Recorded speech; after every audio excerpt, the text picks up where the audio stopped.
Kostumografja e njohur korçare Lirika Pojani ka sjellë për ardashësit e qytetit ekspozitën e saj të dytë personale të titulluar Korça Dikur. Ekspozita u çel në ambientet e shtëpisë së Flamurit në pedonalen e qytetit, duke ofruar një udhëtim të jashtëzakonshëm në kohë përmes kostumeve dhe elementeve etnografik që tregojnë historinë dhe identitetin kulturor të zonës. Në këtë ekspozitë Pojani ka sjellë një sër kostumesh tradicional që i përkasin periudhave të ndryshme historike të realizuara me shumë kujdes e mjeshtëri.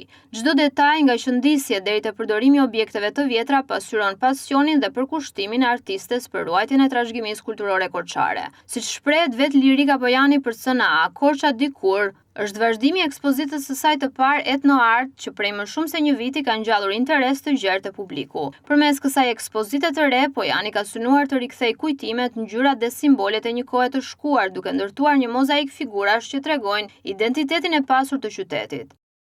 Kjo është vazhdim i ekspozitës sime të parë që është Etno Art, që ka një vit e saj që funksionon në qytet. Tani vi me Korça Dikur, jo pa qëllim, kam sjell Korçën Dikur në ato vite, duke një mozaik me personazhe, me ngjyra, me simbole, duke treguar identitetin ton që e kemi shumë të larmishëm dhe të shumë të shtrenjtë. Përgatitjet për këtë projekt kanë nisur që në fillim të vitit me një punë kërkimore të detajuar dhe mbledhjen e materialeve autentike. Artiste tregon se ka studiuar me kujdes dokumente, fotografi të vjetra dhe element tradicional, duke u mbështetur edhe në ndihmën që ofron teknologjia bashkëkohore për të rikujtuar me saktësi kostumet e dikurshme. Kam kohë që merrem me këtë punë. Kjo ka filluar fillim viti, duke mbledhur materialet, duke shfletuar, sepse është një përgjegjësi shumë e madhe të flasësh me gjuhën e traditës. Prandaj duhet të isha shumë e saktë. Por besoj se ja kam dalë, kjo i ngelet njerëzve kur ta vizitojnë, të shikojnë, ta duan, të kthehet nostalgjia e të gjitha gjërat me radhë. Pojani e sheh këtë punë si një detyrë dhe përgjegjësi për ta mbajtur gjallë gjuhën e traditës. Ajo beson se njohja e trashëgimisë kulturore nuk duhet të mbetet e fjetur, por të përcillet brez pas brezi.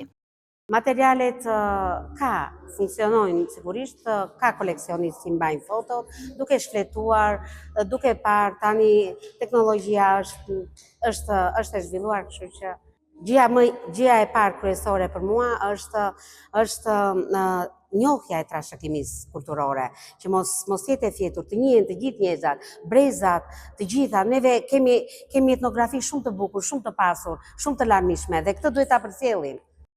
Ndërsa e pyesim për ekspozita të tjera, ajo me shumë vendosmëri tregon se do të sjellë çdo vit diçka të re për Korçën.